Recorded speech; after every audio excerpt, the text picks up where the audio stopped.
Welcome to Penrose Learning, where we make understanding easy. You start by confirming prerequisites, update your wheel firmware and PC drivers, and make sure BeamNG is closed while you do this. Plug the wheel directly into a USB port with stable power. Avoid hubs. Open Windows Game Controller settings to calibrate and ensure axes respond correctly. Once done, launch BeamNG and select the wheel in Controls device. This prevents conflicts and gives you a clean baseline before tuning force feedback parameters in-game.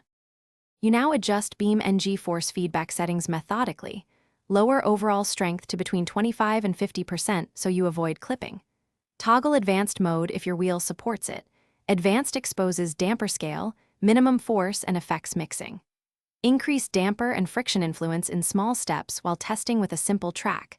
This reveals whether the wheel feels natural or oscillates.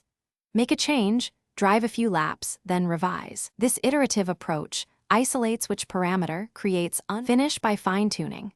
Enable the FFB debug overlay and telemetry to spot clipping and saturated motors, then reduce overall strength or trim specific effects like collision and engine feedback.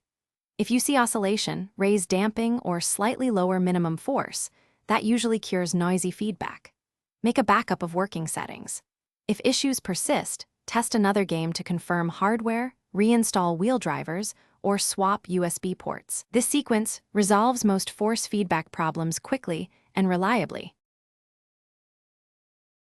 Thanks for watching. If this was helpful, leave a like and consider subscribing. See you next time.